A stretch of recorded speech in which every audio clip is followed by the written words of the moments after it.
child. So, ever since the world began, ako, ang nanay ko, at ang tatay ko, ang magkakasama. Hanggang ngayon, we're blessed to be together pa din.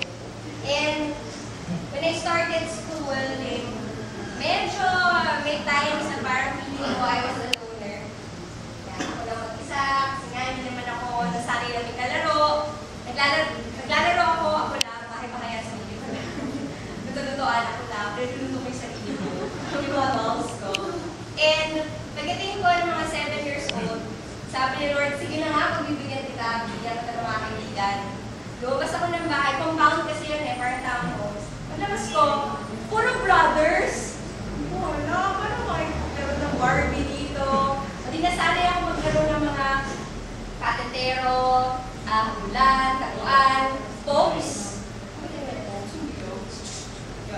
Sanay ako maglaro ng mga ganon. Dahil mga kalaro ko lalaki. Sabi ko, sige na nga Lord, siguro blessing mo rin sa akin. Sana naman ako kahit isang sister, meron. Parang may kalaro ko ng mga toys ko sa bahay. Pero sige, siguro yung plano ni Lord sa akin. At the age of 7 years old, I was diagnosed with diabetes, type 1 diabetes. So I'm a diabetic and I'm an insulin dependent. So nung bata ako, feeling ko wala lang yun. Kasi mali ko ba kung ano yung effect ng sakit na yun. Basta alam ko, may injections ako, nagpiprick ako ng dugo araw-araw, tinutulungan ako ng mama ko, tinutulungan na niya ako maging independent. O dapat marunong ka na rin mag-injection kasi pag nag-grade school ka, pag nag-high school ka, pag nag-college ka, you're alone. Sabi niya. Feeling ko, anong time na yun, kaya mo ba? Parang lalabas ako, may dinadala akong kid. Eh dati yung bagot ko dapat lagi naka-rest. So gusto ng nanay ko lagi akong being cooler. O diba, ano yung feeling mo? Lalabas ka ng bahay, hindi ka nagdala. Wow, ang loser naman ang dating ko. Meron kayo magkikipag-kaibigan sa akin. Ngunit siya na ako, may sakit pa ako, may dala pa akong cooler. Diba, at least meron akong brimstone anytime, anywhere. And then, grade school, ayan, medyo nag-a-adjust ako. Lagi ako nagtatago, pagiging injection, patago yan, sa CR lagi yan. High school, sabi ko, naku, I'm on my own na talaga. Kailangan mag-start on sa video. High school, I was blessed to be part of the community. Paano? Yung ninang at ninong ko, nasa Couples for Christ na sila. Sabi nila sa akin, Nak, alam ko na, para marami ka maging friends kung nag-start ka maging teenager. Sali ka sa Youth for Christ. So, hindi ako dumala ng Kids for Christ. Sabi ako, sali ka na Youth for Christ para marami ka makilala. Eh, takot ako. Siguro feeling ko mahihayin kasi talaga ako. Sabi nung ninang at ninong ko, magsama ka ng pinsan mo, magsama ka pa ng pinsan mo, at magsama ka ng kinakapatid mo. So, 5 kami, nag-youth camp, kung pumasok kami ng Youth for Christ. Hindi, ang feeling ko, okay lang, meron akong mga kakampi dito, kasama ako. Ang dami ko nakilala.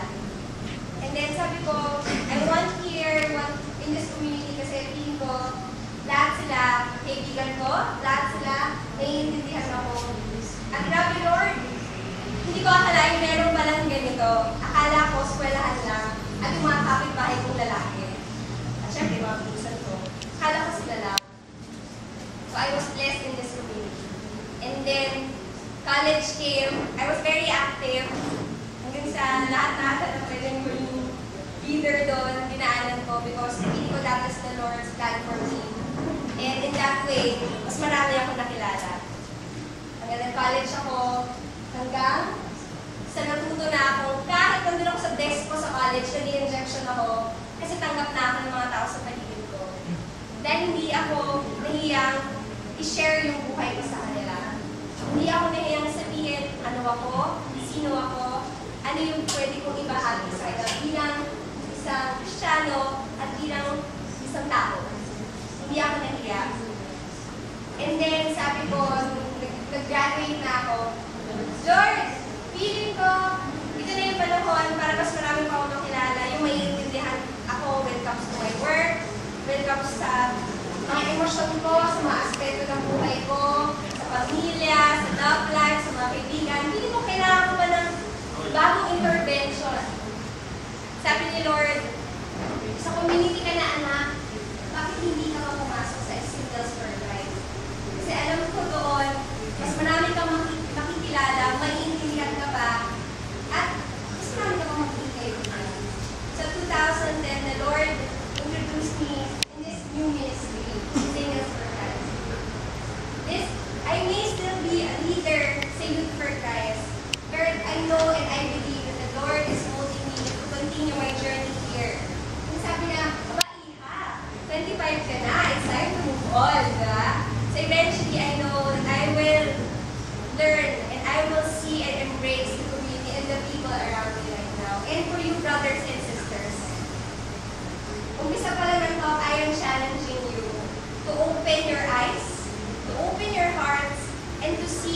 the people around you in this room and in the coming weeks.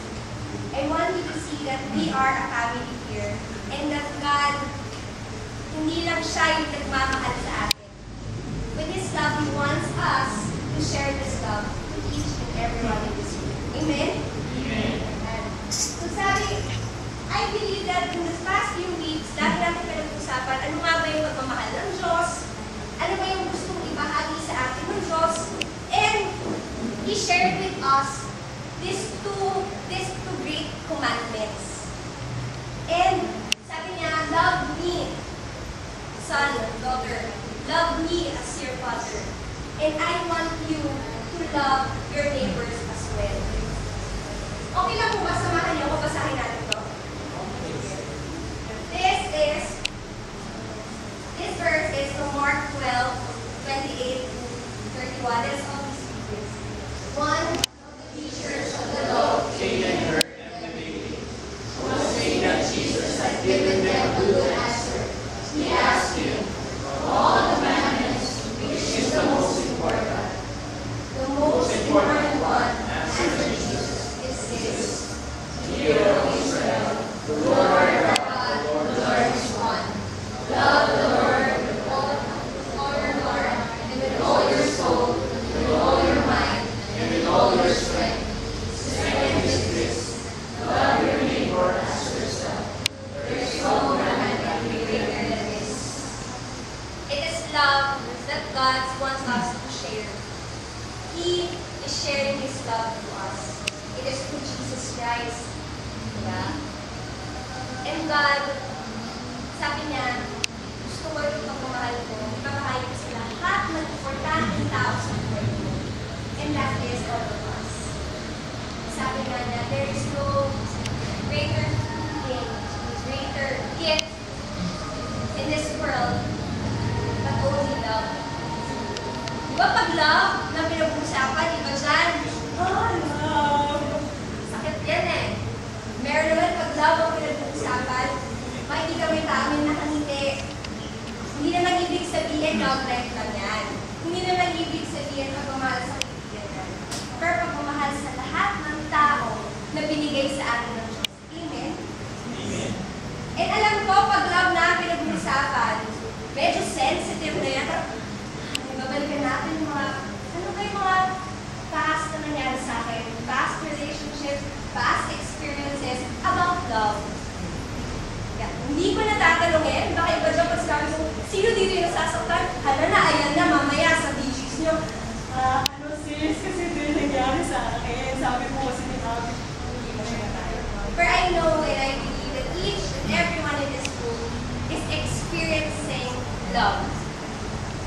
May it be tough, may it be sweet. Amen?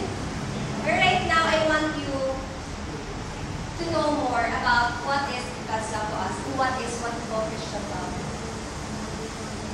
Loving your neighbor and together when loving God, this is what we call the Christian life.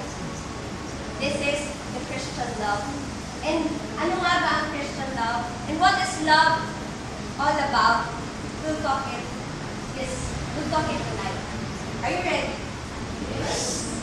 Yeah. Before we start, I want to share some things that is not, I think, para sa akin, baka nalilito tayo, ano nga ba talaga ang pagmamahal?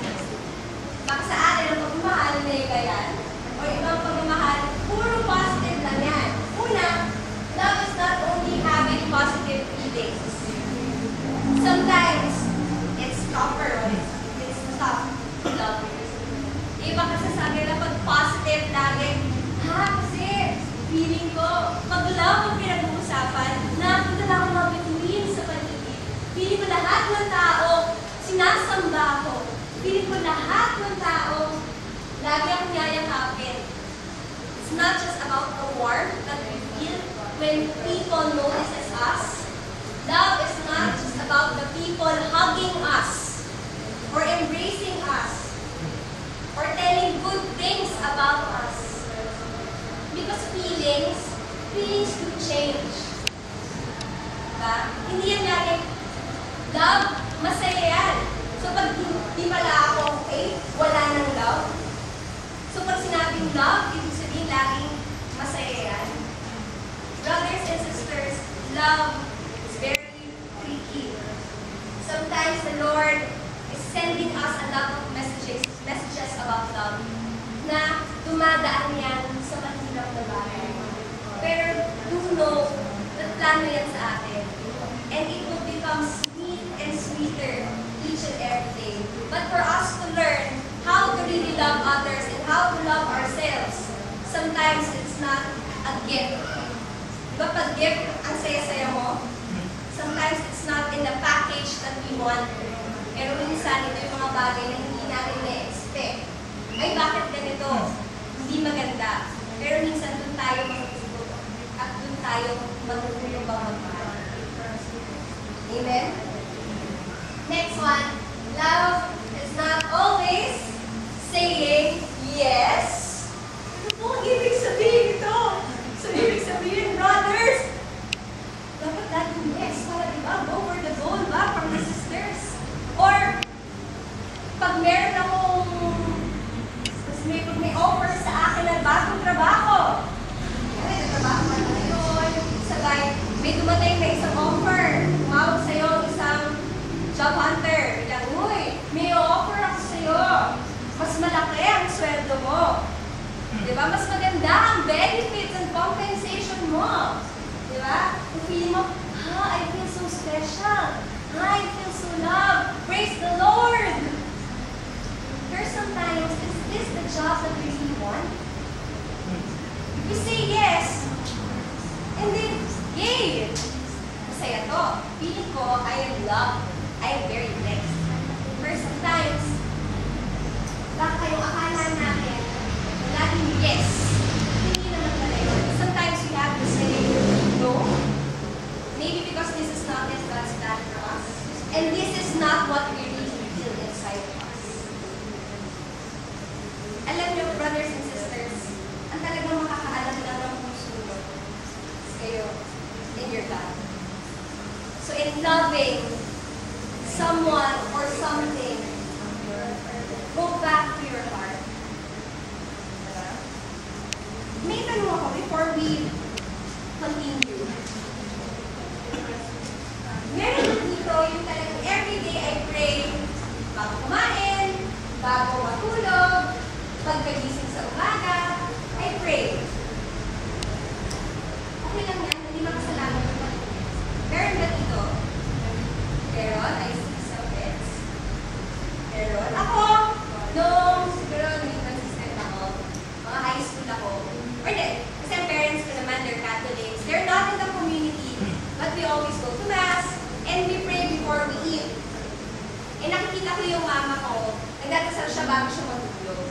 So feeling ko yun yung tinuro niya sa akin bago. So ever since bago ako matulog, nagdadasal ako. Bago ako kumain, nagdadasal ako. Hindi yung bago kumain, picture muna, Instagram, then let's pray. So pwede na kainin yung picture natin. Diba may ganon? Picture muna bago pray. Yung Instagram yan, Twitter.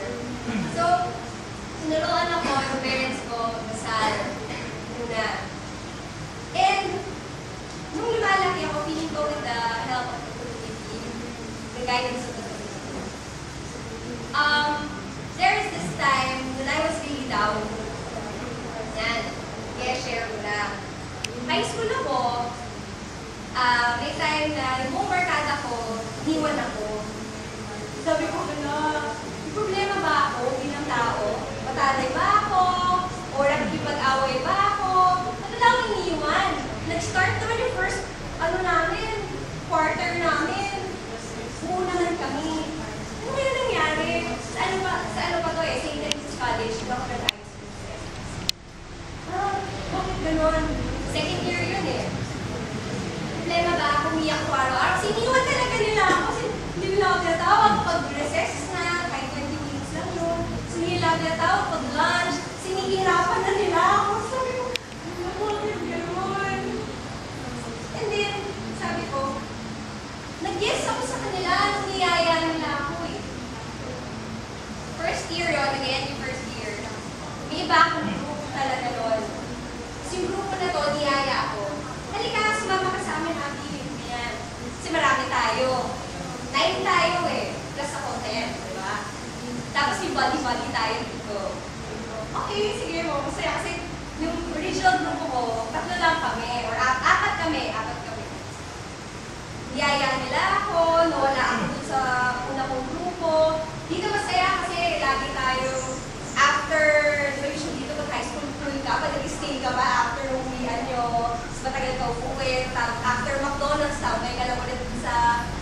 nyo, may pagkwentuhan, di ba kasi sa STC, may tumama yung mga tao. So, nakita mo late na umuwi, cool sila. Hindi sumama ako sa grupo na to, pinangako din, para cool din ako. After some months, nung second year, bigla nila akong iniwan, yun nga, kinikwento ko sa report. Bakit? Nag-guess naman ako nung niyaya ko. I thought it was love. I thought it was friendship. But when I prayed that time, umattend ako ng household nun.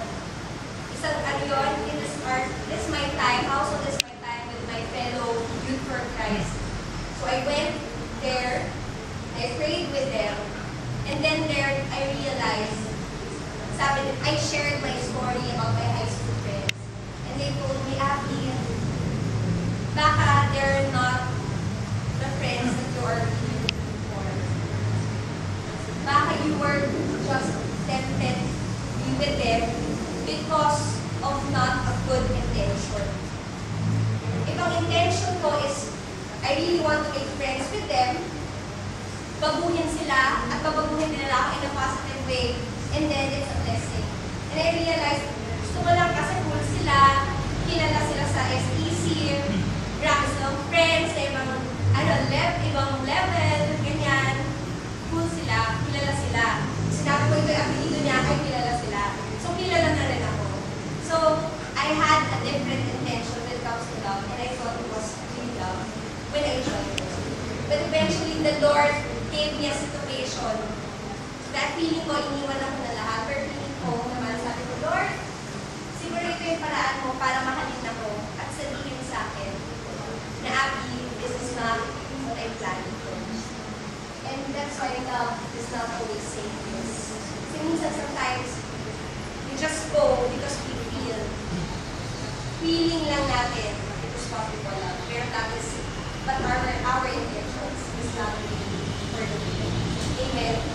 So I want you, brothers and sisters, to really reflect on yourself. Pray. I don't care kung anong oras yan because it is your own. Diba? But I want you to see what you really feel. And from it, you will weigh. Totoo ba itong nararamdaman ko kapag sumama ako dito? Na nag-guess ako sa isang brother or nag-guess ako sa isang community na ito.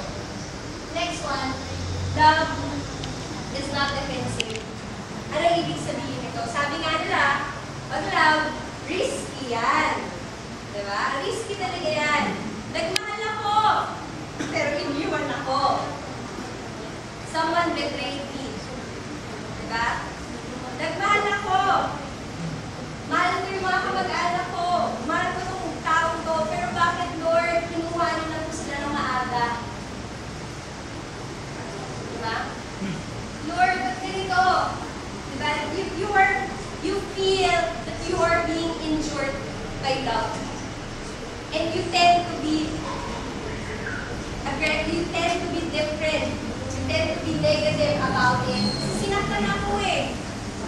Nagsimula ako, okay ako. Pero bakit gano'n? I want to share something, a part of me that was really a battling experience. After graduating, nung ano naman ako, nung college ako, nakaranas naman ako ligawan ako. Nakaranas naman ako. Pero, there is this brother that I met, sa college pa lang kami noon. Ano kami noon? Semi-kababata. Kasi magka-college na kami. And yung mga kababata,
para malinaw sa lahat. Group trips with our friends.